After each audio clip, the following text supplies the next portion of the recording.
sebagai ibu pun ke anak-anak pun sama. Pada saat ibunya bicara, kamu teneng, saya ke anak sendiri pribadi ya, anak kandung, kamu teneng, menikah gitu-gitu aja, atau ibu harus kayak gimana lagi, atau mama harus kayak gimana lagi sih biar nikah kayak gitu. Itu buat anaknya don akhirnya dia bisa saja menyakiti diri dia sendiri. Saya menjadi anak tidak berguna, saya menjadi anak yang selalu salah, gimana saya ingin membanggain orang tua, saya udah gak akan benar menjadi anak. Bisa jadi nyimpang, menyakiti diri sendiri, bunuh diri, ada sampai seperti itu ya. Itu biasanya kasusnya di SMA. Lalu anak belajar untuk menyembunyikan kesalahan, hukuman, karena takut dihukum, seselumputan bohong akhirnya. Sama kadang anak sendiri kadang ada seperti itu, karena dia takut akhirnya dia menghindari hukuman dan cabut.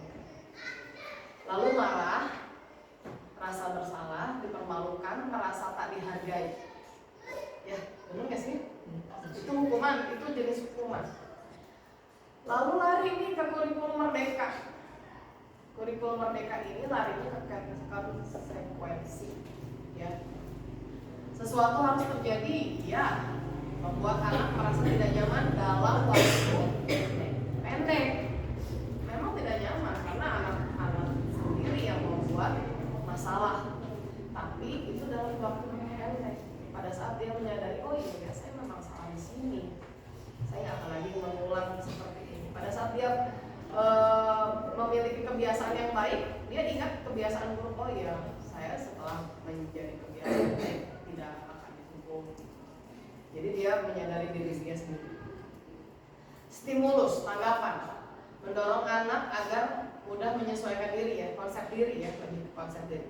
Lalu mematuhi peraturan, kehilangan hak, dibuat tidak nyaman, diasingkan untuk sementara, tapi diasingkannya untuk sementara, kesananya enggak. Itu perbedaan hukuman dan konsekuensi. Oke, ini lalu apa sih restitusi? Ini yang selalu dijadikan bahan untuk ibu dan bapak. Poin pentingnya ibu dan bapak ya. Mereka bisa kembali pada kelompok mereka dengan karakter yang lebih kuat. Oke, jadi segitiga restitusi ini memilih harus apa? Anak harus memiliki kesadaran. Jadi bukannya dia diperlakukan salah, tapi dia harus memiliki kesadaran. Betul nggak sih yang sudah dilakukan itu? Ini sangat berguna sekali untuk pribadi, untuk anak, untuk guru, sangat bermanfaat. Oke, saya punya film. Ibu dan bapak mau nonton film nggak?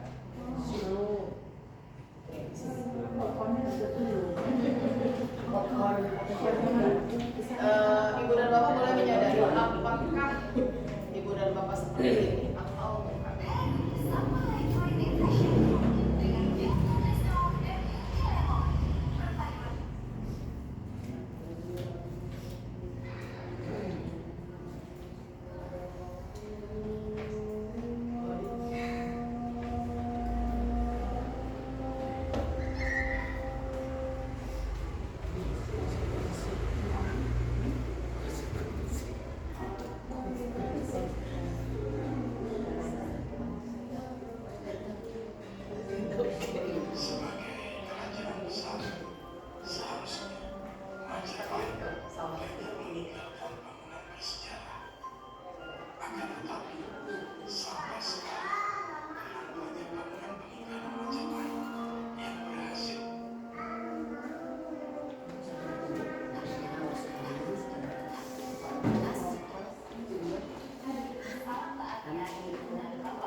Coba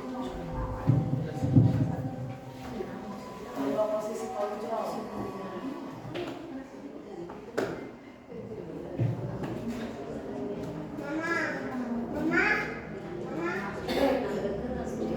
Ya. Kagak Bu, sekedap dulu.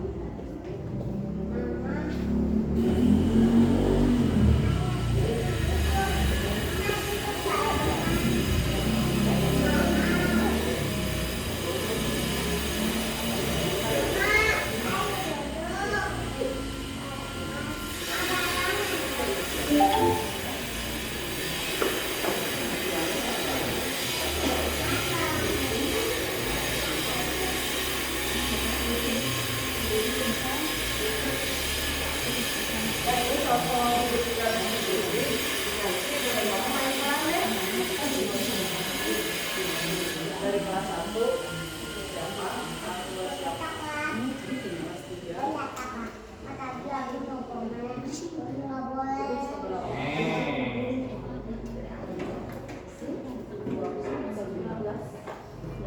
Lima orang ya Pak?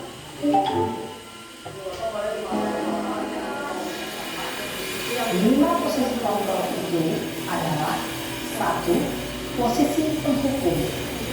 2. Posisi pembuat merasa bersalah. 3. Posisi teman. 4. Posisi pemantau atau monitor. Dan 5. Posisi manajer. Untuk lebih memahami kelima posisi tersebut, mari kita saksikan kasus Naren yang terlambat hadir 20 menit di sekolah dan melihat bagaimana kelima posisi kontrol dalam menghadapi masalah tersebut.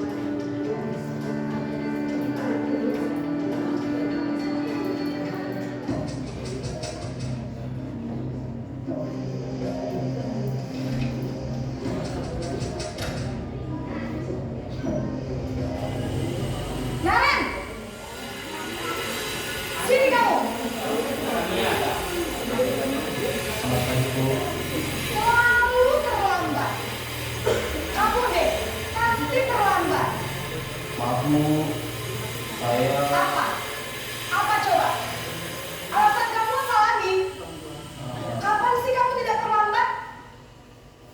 Malas sekali ya kamu jadi anak. saya Dasar pemalas. Gak kapok-kapok sih kamu. Sudah berapa kali terlambat?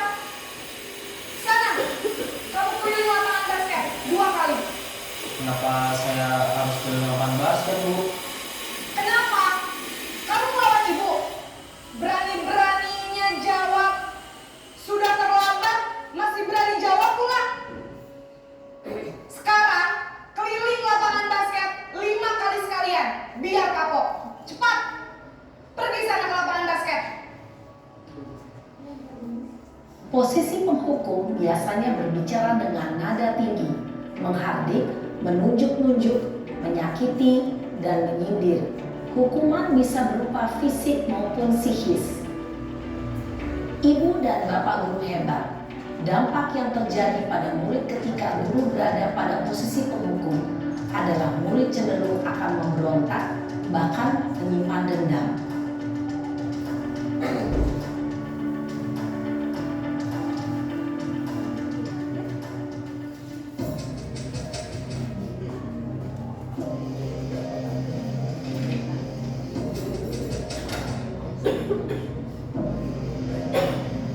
Naren,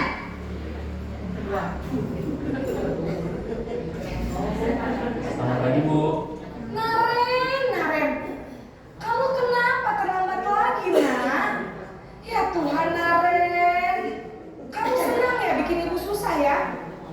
Kalau kamu terlambat lagi, nanti ibu yang ditegur bapak kepala sekolah, nak. Disangka ibu tidak bisa membina kamu. Duh, gimana ini? Maaf Bu, Duh, Gusti Naren. Kamu suka ya kalau ibu ditegur bapak kepala sekolah? Terus, sekarang ibu harus tulis apa ini di buku absen? Ini kamu sudah sering terlambat loh. Ibu harus apa coba? maaf Bu, maaf sekali. Ya sudah, Lain kali jangan bikin ibu susah lagi ya nak ya. Ibu tidak akan kuat lagi kalau kamu begini terus. Bisa jantungan kalau ibu ditegur bapak kepala sekolah. Sana cepat ke kelas. Maaf ya Bu, maaf sekali. Posisi pembuat rasa bersalah berbicara dengan nada tenang, cenderung lembut. Namun kata-kata yang diutarakan membuat murid merasa menjadi orang yang gagal, memandang buruk dirinya sendiri, merasa tidak berharga, dan tidak sanggup membahagiakan orang lain. Ketika guru mengambil posisi pembuat rasa bersalah, murid akan menganggap dirinya yang bersalah dan ia akan menyimpan emosi negatif tersebut di dalam dirinya.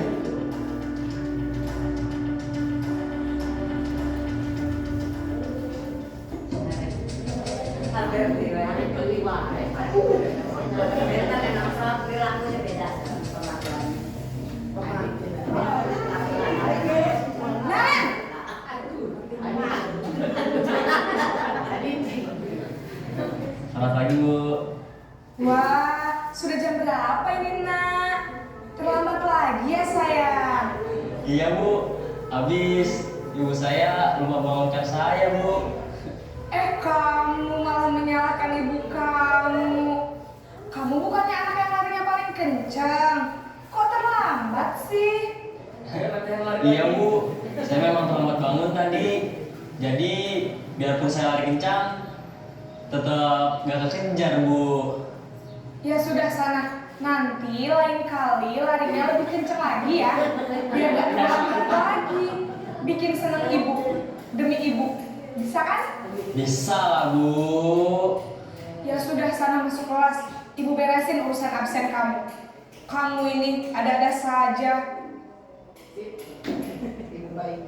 Dalam posisi teman, guru berbicara dengan nada suara ramah, akrab, cenderung bersenda gurau untuk menjaga suasana tetap santai.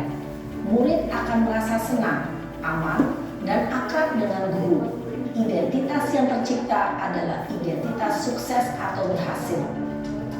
Namun, perlu diingat, karena ini masih dorongan eksternal, maka ada faktor ketergantungan dari murid kepada orang tertentu. Di sini, guru absennya, sehingga di lain waktu, murid bisa berperilaku baik, namun hanya kepada orang-orang tertentu saja.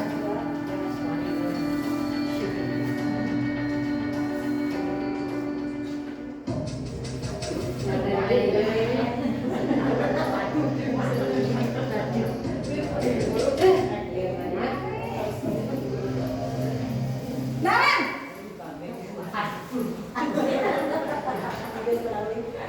Selamat pagi Bu. Naren, apa peraturan sekolah kita tentang jam berapa kita harus masuk sekolah, nak? Kita harus di sekolah jam 7 Bu. Iya betul, sekarang sudah jam 7.20. Naren sudah tahu konsekuensinya jika terlambat hadir. Paham Bu, saya harus tinggal kelas pas jam istirahat selama 20 menit. Iya benar, konsekuensinya demikian. Jadi nanti jam 9.30 pas istirahat, kamu harus tinggal di kelas, kerjakan tugas tambahan untuk ketertinggalan kamu, ya? Baik Bu. Posisi pemantau mengandalkan penghitungan atau data untuk mengontrol murid. Guru mengarahkan murid berdasarkan peraturan dan konsekuensi. Seorang pemantau menunjukkan bahasa tubuh dan ekspresi wajah yang datar dan cenderung formal.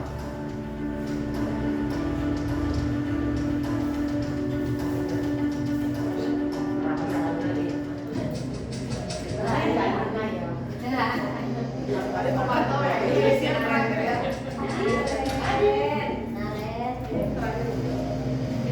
Naren!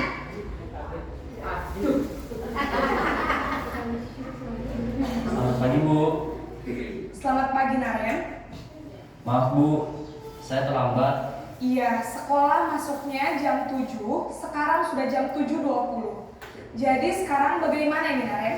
Maaf Bu, saya lupa setel alarm saya semalam. Baiklah, menurut kamu, keyakinan sekolah yang mana yang perlu kamu tingkatkan? Menghargai diri sendiri dan orang lain mungkin ya Bu. Setuju. Jadi, apakah Naren meyakini prinsip saling menghormati tersebut? Iya Bu, saya meyakininya. Apakah Naren bersedia memperbaiki masalah keterlambatan ini? Bersedia Bu. Bagaimana kamu akan perbaiki masalah keterlambatan ini? Saya akan coba untuk tidak lupa menyetel alarm saya Bu. Baik, kalau Naren lupa menyetel alarm di rumah, ada orang yang kira-kira bisa bantu mengingatkan tidak? Ada Bu, kakak saya, Kak Emma. Ada lagi selain Kak Emma? Selain Kak Emma, ada ibu saya. Baik, jadi yang mengingatkan Naren adalah Kak Emma dan ibu kamu ya? Kira-kira akan mulai setel alarm kapan nih Naren? Setelah pulang sekolah, akan segera saya lakukan. Baik, jadi Naren akan setel alarm untuk bangun besok pagi dan akan diingatkan oleh kakak dan ibunda Naren ya. Ada lagi yang mungkin perlu dilakukan Naren agar tidak terlambat bangun lagi? Tidak ada Bu. Baik Naren, terima kasih untuk kerjasama kamu. Sekarang kamu perlu kembali ke kelas untuk belajar. Baik Bu, terima kasih. Posisi manajer adalah posisi kontrol yang disarankan untuk membimbing murid memiliki sikap disiplin yang positif, yaitu murid yang mandiri, bertanggung jawab, dan dapat memecahkan masalah. Tujuan dari posisi ini adalah agar murid dapat berefleksi atas tindakannya. Guru akan dengan tulus memberikan pertanyaan-pertanyaan bermakna, sehingga membuat murid dapat belajar dari kesalahannya dan mencari sebuah solusi untuk menyelesaikannya. Ibu dan Bapak guru hebat, setelah mengamati adegan kelima posisi kontrol tadi, kira-kira posisi mana yang paling ideal? Posisi mana yang dapat? Ya, ibu dan bapak. Menurut ibu dan bapak yang patut lima ya. Yang pertama kok membuat rasa bersalah. membuat rasa bersalah. Yang ketiga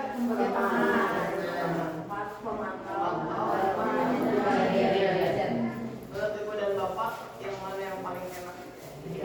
Manajer ya.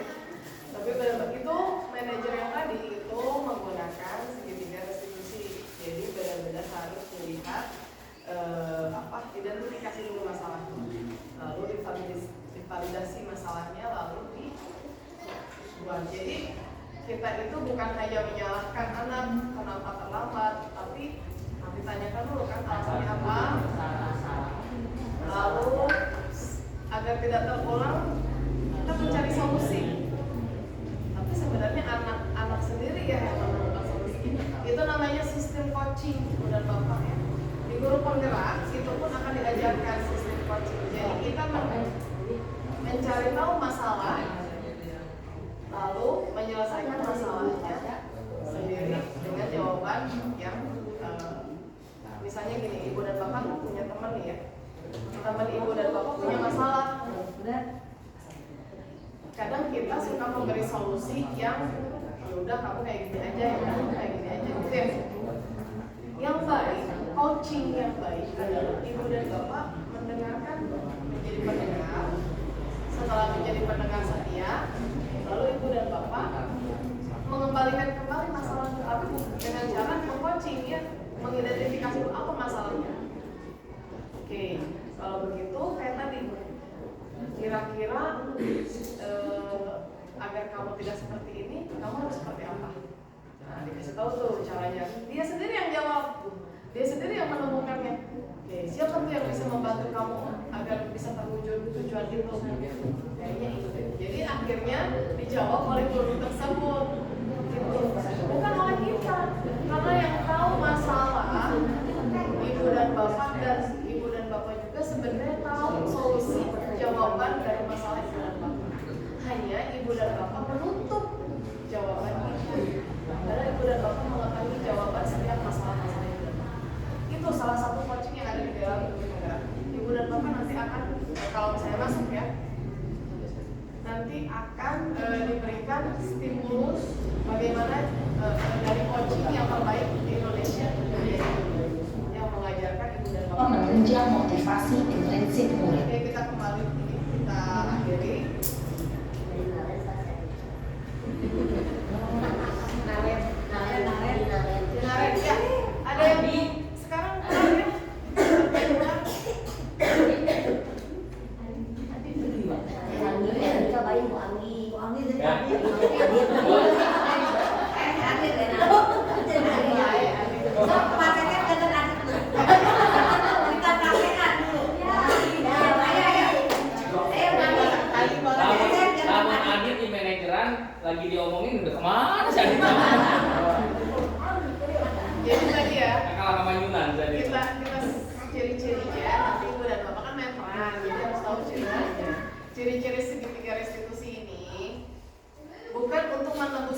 kan mencari kesalahan, menghukum kan, atau merasa bersalah, menyalahkan, bukan, tapi mencari solusi bagaimana biar anaknya tidak terulang lagi besok harus seperti apa. Lalu mengembalikan murid yang berbuat salah pada kelompok. Keyakinan kelas, tadi saya sudah menjelaskan ya, Ibu dan Bapak ya, hampir sama seperti Ibu dan Bapak membuat kesepakatan kelas, kayak misalnya, tapi harus diyakini kenapa pengendara motor memakai helm, otomatis buat keselamatan ya, itu kan tanpa harus dikasih tahu dia menggunakan helmnya sendiri ya, mungkin takut hilang, tapi kesadaran diri. Nah, keyakinan kelas pun begitu Ibu dan Bapak ya, harus didasari dari kesadaran diri sendiri dulu. Kesadaran yang ada diyakini oleh anak di dalam kelas dengan guru yang ada di kelas tersebut. Nah, seperti ini kesepakatan Ibu dan Bapak. Saya tadi melihat di dalam ruangan Ibu dan Bapak memiliki kesepakatan kelas luar biasa sekali. Ini salah satu contoh saja kesepakatan kelas. Karena zaman dulu itu nggak ada ya, makanya ini masih ada. Untuk sekarang mungkin sudah hampir semua sekolah sudah ada yang kesepakatan kelas ya, alhamdulillah. Budaya positif juga ya, termasuknya Bapak dan Ibu ya. Ini salah satu. Kami guru dan murid yang saling menyayangi. Kesepakatan kelasnya berarti harus diyakini kalau di kelas tersebut kita harus saling sayang. Murid dan guru harus saling sayang. Nah, seperti itu ya. Ini akan saya lewat karena Ibu dan Bapak sudah membuat. Ini juga dilewat ya. Asal manusia tadi ya, ada 5 tahapan. Posisi kontrol. Nah, ini dia 5 posisi kontrol ya. Ya. Ya, Ibu dan Bapak. Penghukum, pembuat rasa bersalah, teman, pemantau atau manajer.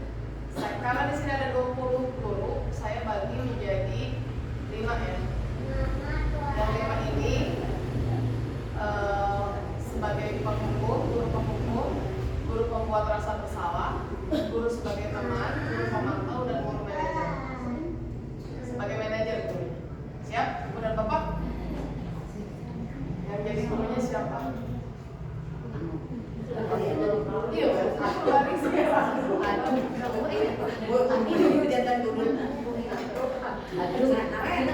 Narik barang, narik bayaran lah.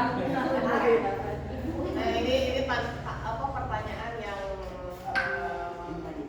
barusan yang romantis ini sebenarnya kayak merasa bersalah. Saya kecewa sekali dengan kamu gitu. Itu yang merasa membuat orang merasa bersalah atau menghukum. Kayak tadi langsung ngejas gitu ya. Atau teman gaul akrab kayak tadi si malah nyuruh lari ya, jadi lari kuat gitu. Terus pemantau sebenarnya bagus, tapi ada kekurangannya sedikit. Lah, manajer. Nah, Ibu dan Bapak pilih mau yang mana? Pemain peran yang mau diajak 5 itu atau mau sok, mangga. Supaya menjadi penghubung. Jika mau boleh. Sok enggak? Ayo garang. Ngumpul.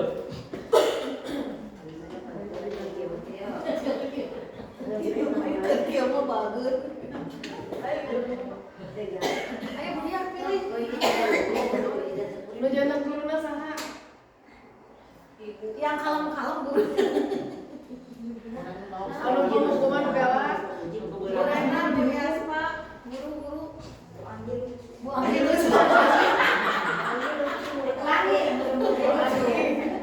Berapa kamu kan 5? Yang menurut 5 sebagai penghukum. Menjaga teh Bu Anjir dulu. Atau enggak satu aja tuh ya biar waktunya enggak terlalu lama. Berarti kalau satu harus ada yang jadi murid dan guru aja sok. Jadi manajer langsung ya.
Berarti kamu tuh jam 3.15 kan? Buru-buru Oh. pagi-pagi. Pagi-pagi jam berapa ini? Jam 7.15. Ada jam nggak? Ada Bu. Kenapa tuan? Lagi nggak bisa melihat jam Bu. Jamnya mati. Berarti kamu nggak bisa baca jam ya di sekolah? Untuk saat Nggak diajarin? Emang udah sama gurunya diajarin? Gimana? Gimana? Lulus? Pokoknya kamu harus taat aturan. Harusnya masuk jam berapa? Tapi Bu. Iya, berarti sekarang jam berapa? Jam 7.15. Berarti telatnya berapa jam? Woi. Hebat ya. Itulah yang terjadi kalau di rumah. Seriusan.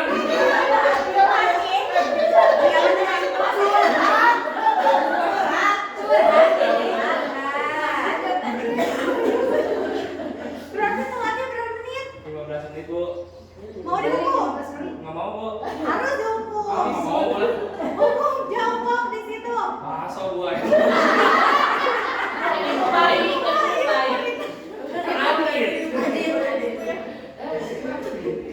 Dah. Apalagi bedanya? Oh, luar biasa.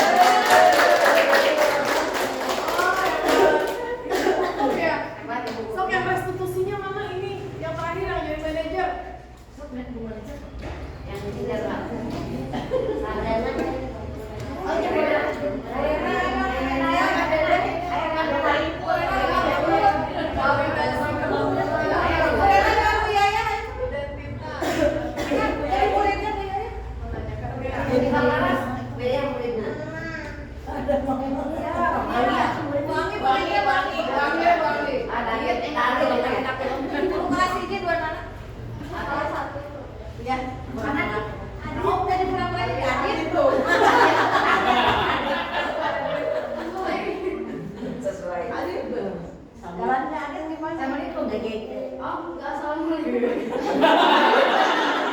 Bener.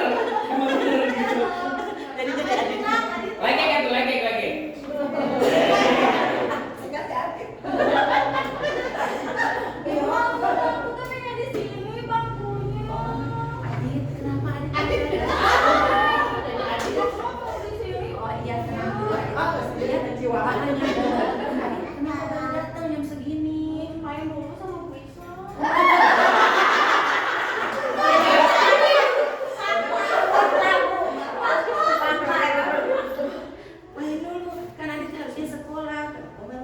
Itu ibu kelas 1 nonjok, pukul lagi. Iya, Itu tuh ya. nggak tahu ibu lagi main sama Bu Isa. Lagi main sama Isa terus ditonjok. Iya. Kenapa bisa tiba-tiba ditonjok? Kan nggak mungkin. Nggak dia mau coba ingat-ingat dulu gimana? Kenapa langsung itu? Nah, ini lagi mengidentifikasi Iya. masalah ya. Bisa nggak tahu kan? Tadi kan ada lagi ngobrol sama Bisa. Ini lagi olahraga, lagi lari-lari. Dibilang silat ibu jadi Oh, jadi adik bilang ada tidur, jadi adik marah.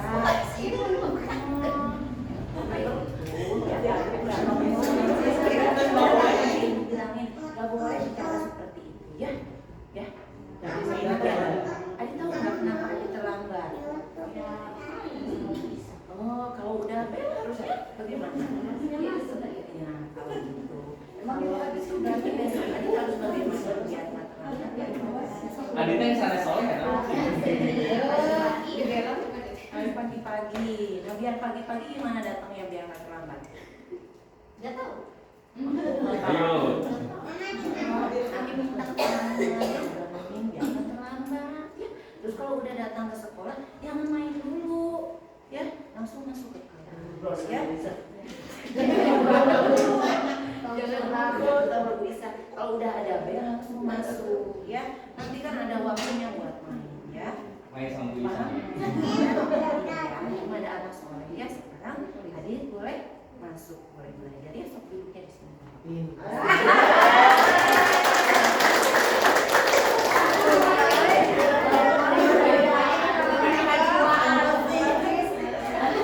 Kayaknya cocok Adit di teknik nggak boleh. Kalian luar biasa. Ujian yang kan.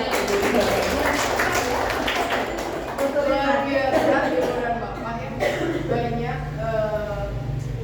Banyak yang hebat di dalam diri ibu dan bapak. Ibu dan bapak malah mengungkapkan ya. Coba kita bareng-bareng masuk guru penggerak. Insya Allah mudah. Apalagi tadi melihat TV ibu dan bapak berpotensi semua, luar biasa, nggak ada yang sulit kok ya. Nanti mungkin saya akan kasih tips dari ibu dan bapak gampang ya. Oke, tadi sudah betul ya.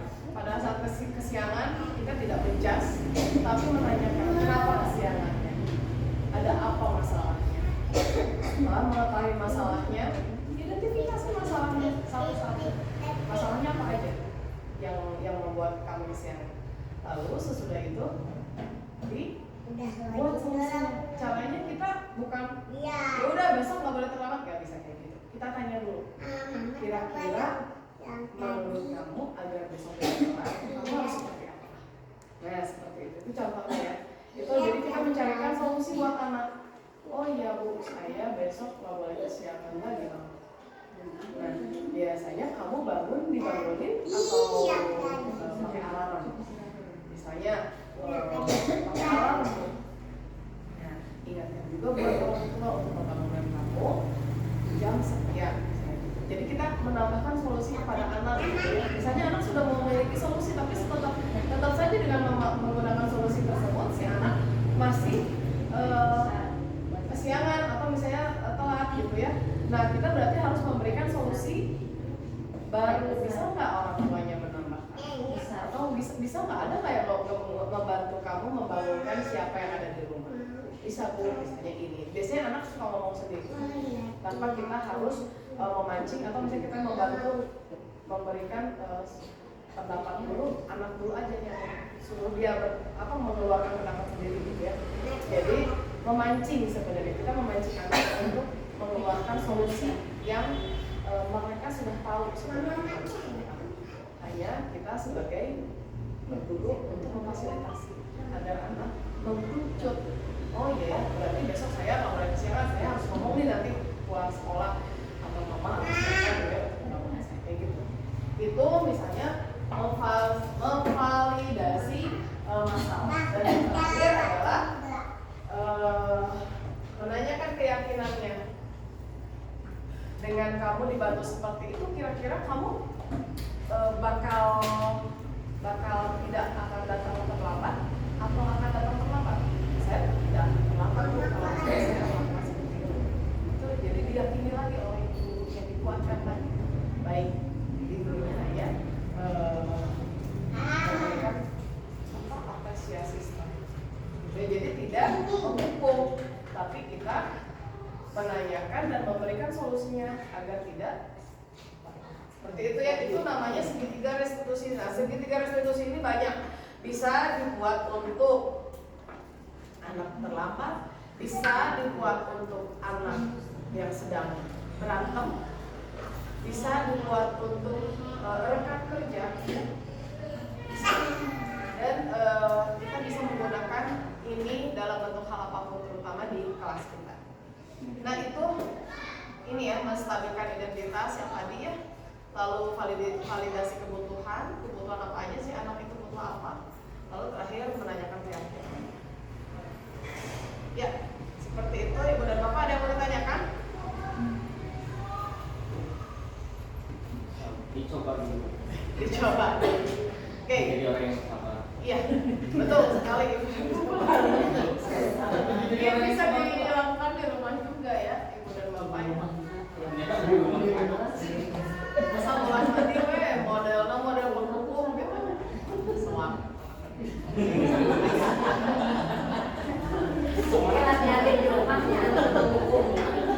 Nah, yang jadi manajernya. Ya, baik ibu dan bapak, ada yang ditanyakan tidak? Tidak. Baik, kalau begitu kita kembali ke guru penggerak. Ibu dan bapak sudah mengetahui cara memasuki guru penggerak seperti apa?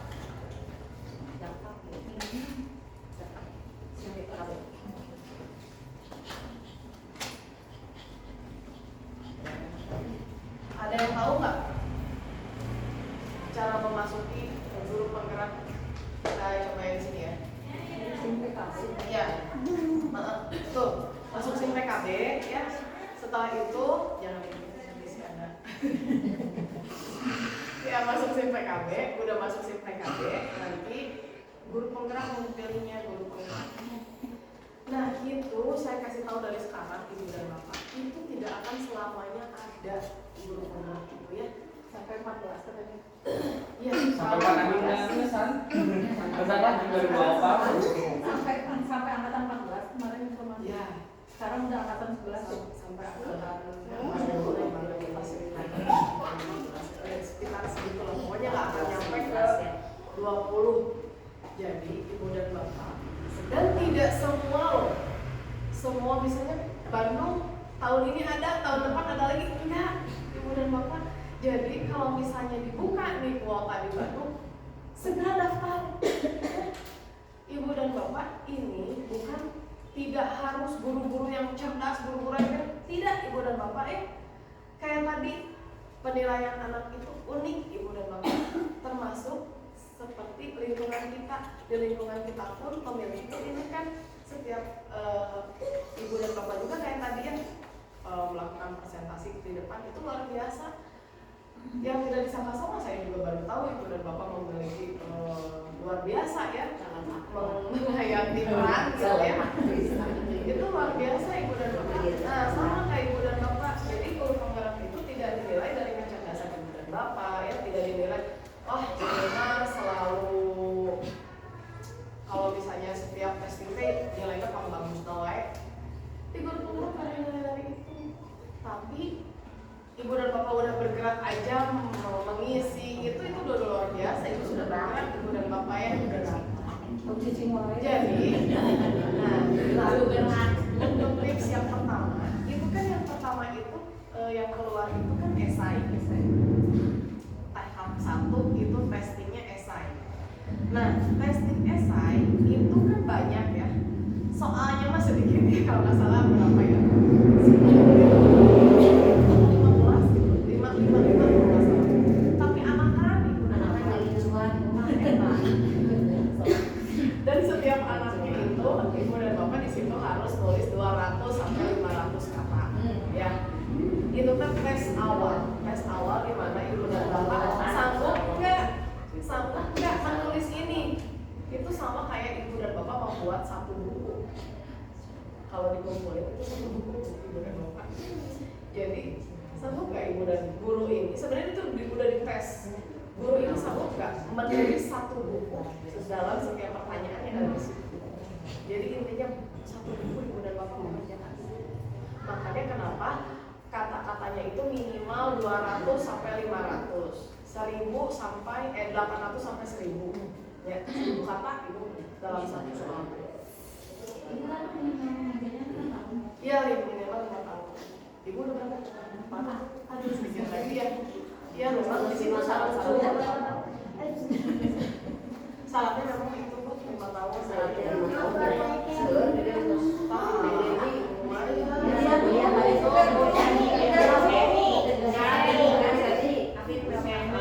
Dan tadi Aisyah kuliah macam, oh, dah itu kan kita diukur-ukur. Iya emang nggak apa-apa itu. Ibaratnya ibu mengungkapkan diri ibu di situ sesuai dengan diri ibu. Keluarin, ibu sudah memiliki pengalaman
Kalau di situ harus 500 kata, berarti itu maksimal ya, maksimalnya 500 kata ditulisnya. Berarti ibu dan bapak harus mengisinya jangan terlalu jauh dari 500, misalnya ibu dan bapak mengisinya sampai 300 kata, itu kan terlalu jauh, 200 kata menghilang. Jadi kalau bisa yang hilangnya itu hanya 20 kata, 10 kata gitu ya, jangan terlalu sampai puluhan gitu, sama apalagi ratusan. Titik, koma, jangan lupa, huruf depan, huruf besar, jangan lupa itu dilihat. Seperti ibu dan bapak menulis buku seperti apa. Nah itu karena itu kan dites, kenapa harus ada tes esai? Seperti ibarat guru menulis buku seperti apa, itu dilihat dari situ. Karakter ibu dan bapak. Itu. Jadi kalau misalnya memang di situ wadahnya untuk membagus-baguskan diri di situ. Wadahnya untuk mengeluarkan pengalaman luar biasa. Iya, bukan kita sombong, ada kita mah nggak sombong, tapi emang nyatanya kayak gitu ya, tulis aja kayak gitu. Jadi jangan sembunyiin lagi kemampuan ibu dan bapak, luapin di situ ditulis aja. Tapi ingat nulisnya di Word dulu ya, nulisnya di Word dulu, karena kalau di situ nanti ibu dan bapak pada saat sesi wawancara lupa. Ya. Jadi kalau misalnya ibu dan bapak nulis di Word, ditulis, diketik, nanti copy ke esai-esai, udah di copy, di save. Ternyata lulus nih ibu dan bapak. Pada saat tes wawancara di tahap 3, ibu dan bapak baca lagi yang di Word yang udah ibu dan bapak nulis. Karena tidak jauh pertanyaannya dari yang pertama. Ya. Dan harus sama, banyak yang beda. Itu yang mengakibatkan tidak lulus. Di sana contoh tahun ibu dan bapak di Word di esai ditulisnya tahun 2022, pada saat diwawancara diomonginnya tahun 2025. Itu bisa mengakibatkan tidak lulus karena tidak sama, tidak konsisten. Dulu mah saya sampai ditanya bulan, tahun, sampai ditanya seperti itunya, sedetil itunya gitu, sampai ditanya tempat pengalamannya di mana, pernah jadi apa. Terus kita harus terus mengimplementasikannya seperti apa, sampai ditanya sedetil itu bulan apa, tahun berapa, sampai seperti itu. Jadi ibu dan bapak jangan lupa, ingat juga tahun dan bulan gitu. Salah satunya. Terus intinya ada juga pertanyaan yang mengungkapkan tentang peserta didiknya. Ibu dan bapak harus benar-benar di dalam pertanyaan itu membela peserta didik, menjadikan peserta didik itu center ya, center study di situ. Jadi yang benar-benar berfokus pada peserta didik gitu. Kita jangan yang lain. Jadi kita benar-benar melayani peserta didik di situ, bukan kita yang dilayani. Jadi ibu dan bapak mengungkapkan yang itu seperti itu. Nah, kalau misalnya di situ di perihal yang kelas ya, ada kelas kan itu perihal kelas lebih ke center. Terus kalau misalkan wawancara ternyata lulus tahap 1 wawancara nih, tahap 2 wawancara. Ingat buat RPP sekarang modul ajar ya. Nah buat modul ajar yang benar-benar komponen-komponennya komplit. Jadi jangan yang asal gitu ya. Kalau misalnya sebenarnya bebas di CGP itu bebas, ibu dan bapak boleh menggunakan RPP boleh, modul ajar boleh. Nggak fokus ke modul ajar nggak boleh, RPP juga. Tapi tinggal pilih aja ibu dan bapak maunya kemana. Kalau misalnya pakai RPP, komponen-komponen yang ada di RPP jangan sampai ada yang hilang, harus komplit gitu ya. Yang di modul ajar juga benar harus komplit. Nah pada saat di testing nih ya, kan itu ditemuin, jangan lupa buka SIM PKB-nya selalu setiap saat gitu ya, karena itu nanti ada tanggalnya itu secara mendadak. Kalau misalnya ada tim pemantau biasanya dikasih tahu lewat WA kita, ayo bu ibu buka SIM PKB-nya, ibu dan bapak dites tanggal sekian. Tapi takutnya tim pemantaunya lupa, akhirnya ibu tidak di WA gitu, akhirnya harus sayang kan, makanya harus sering-sering buka SIM PKB. Nanti di situ ditentuin tuh tanggal berapa, jamnya jam berapa. Simulasi ngajar itu hanya 10 menit, ibu dan bapak hanya 10 menit. Ibu dan bapak 10 menit itu harus masuk semua komponen mengajar. Dari pembuka ya, absen. Jangan lupa refleksi, menanyakan perasaan anak pada saat masuk. Bagaimana nih perasaannya hari ini? Itu harus ada di awal dan di akhir. Ya. Terus terakhir ibu dan bapak juga refleksi akhir anak. Bagaimana belajar pengalaman belajar hari ini, menyenangkan misalnya, atau misalnya belajar apa aja kita tadi, belajar itu refleksi. Itu selalu harus ada di awal dan di akhir ya. Poin buat penggerak. Terus apa lagi ya? Ya, pokoknya dalam 10 menit itu ibu dan bapak teh harus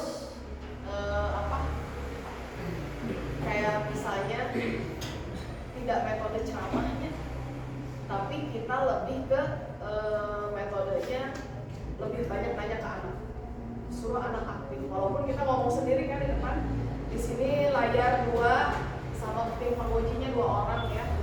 Tim penguji 2 orang, kita ngobrol sendiri, tapi siapin media pelajar, media ajarnya yang konkret ya, dari PowerPoint, terus ibu dan bapak membuat sendiri, misalnya ya alatnya apa gitu ya. Kalau misalnya rumah kaca ya buat rumah kaca, pengaruhnya apa rumah kaca ini, rumah kaca itu seperti ini. Jadi kita benar-benar apa ya, bukan metode ceramah, kita harus banyak nanya justru ke anak. Ini apa anak?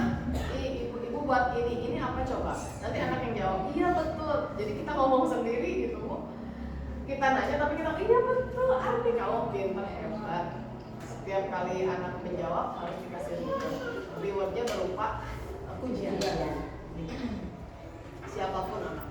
Nah gitu. Itu untuk simulasi mengajar selama 10 menit harus sampai terakhir penutupan. Itu tahap 2. Tahap 3 wawancara, itu minimal wawancara itu 1 jam. Minimal. Jadi maksimalnya itu bisa nyampe 2 jam, bisa juga 3 jam.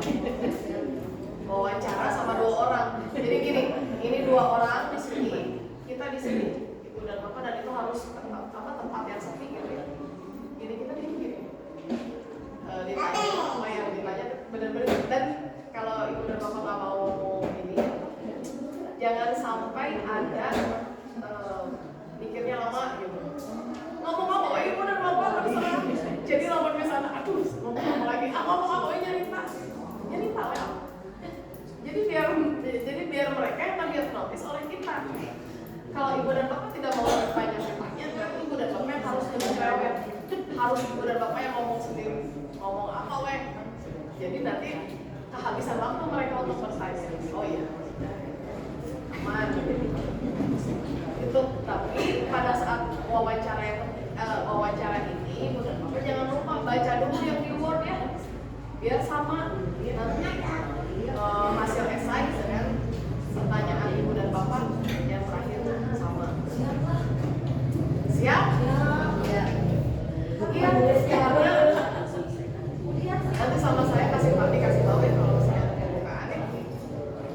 Kemarin bilangnya sih katanya tidak seberapa dibanding PPG katanya. Gak ada apa-apanya, ikutan aja gitu. Tapi kan harus dari diri sendiri yang mau takut gitu ya. Sebenarnya dengan kegiatan yang lain tidak gitu. Anak-anak gitu mikirnya kita belajar ke anak-anak di sekolahnya banyak meninggalkan anak nggak gitu. Baik, kalau anak gini kan CGP itu harus ada rukol alias ruang kolaborasi bersama fasilitator. Itu 2 minggu 2 kali. Itu berturut-turut, misalnya hari Rabu sesi 1, sesi 2-nya hari Kamis. Tapi ibu dan bapak bisa menyepakati jamnya jam berapa sama fasilitator. Kalau saya menyempatkan di malam hari, jadi tidak mengganggu pekerjaan ibu dan bapak di siang hari gitu. Jadi ibu dan bapak misalnya kalau misalnya jadi CGP, tinggal disepakati sama fasilitator sama teman-temannya. Paling kalau nggak sore di siang hari, di malam hari, jarang dipakai. Nggak ada sih biasanya.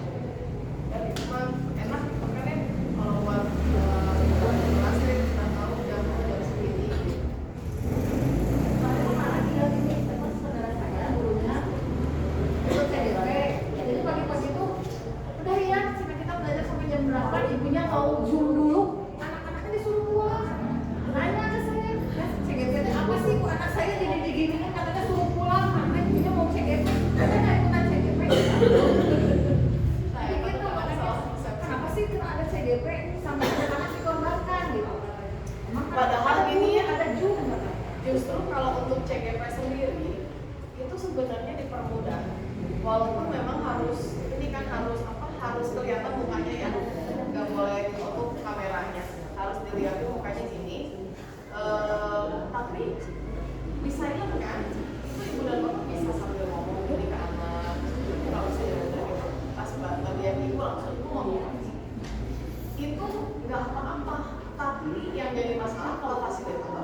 dua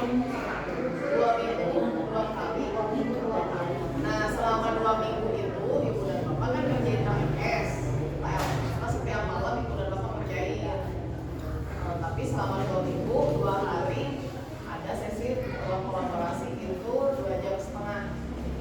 2 jam setengah selalu. Mau yang diskusinya, mau yang kerja kelompok itu 2 jam setengah. Terus yang itu Bu, apa namanya? Loka karya setiap hari Sabtu. Ya, ibu dan bapak ada yang mau ditanyain lagi? Sementara. Ya, kalau tidak ada, ibu dan bapak mungkin sekian ya yang sekian. Alhamdulillah ibu dan bapak terima kasih sudah meluangkan waktu pada kesempatan kita untuk berbagi budaya positif ya tadi ya, dan ke institusi ya, keyakinan kelas ya, dan macam-macam yang ada nilai-nilai kebajikan yang mungkin ibu dan bapak bisa menggunakan ini sebagai salah satu kegiatan ibu dan bapak di sekolah ya. Ya, dan saya juga berharap untuk di SDN 145 di Longjati ini, yuk bareng-bareng daftar. Boleh masih ya, Fred? Siap. Boleh masih siap. Tadi ada siap juga. Untuk sekarang memang kuotanya baru Ya, baru yang 11 ya. Iya, baru sampai 10. 11 sudah ada pengumuman. Oh, 11 yang kemarin. Oh iya, baru 11 kemarin teman-teman saya nyari lagi belum ada. Tapi mudah-mudahan nanti Masih ada peluang. infonya aja ya. Waduh, biar Bu Dia, iya. Karena saya di-share. Pokoknya kamu Dewi ya. Biar Bu Dia panas. Karena udah ada yang dibilangnya. Oke, saya Saya langsung Billy dan namanya kesempatan itu ya susah datang 2 kali kan. Yuk bareng-bareng kalau ada kesempatan kenapa enggak ibu dan bapak masuk. Takutnya kita kan nggak tahu ditutupnya kapan. Kemarin waktu pas angkatan saya ditutupnya mau di angkatan 13 katanya ditutup. Sekarang udah berubah lagi angkatan 14. Makanya sayang banget kalau misalnya pas di Bandung dibuka ibu dan bapak nggak masuk. Karena terbatas, tidak selamanya bakal ada ini teh PCGP itu tidak akan selamanya ada. Malah pengajar praktik sekarang sama fasilitator sudah ditutup ya. Kan kalau kemarin masih dibuka untuk fasilitator untuk pengawas sampai sekolah-sekolah ya yang nggak fasilitator. Sekarang udah nggak boleh dari harus dari pengajar praktik apa fasilitator. Pengajar praktik juga nggak boleh dari umum, harus dari guru penggerak. Kalau di awalnya dari calon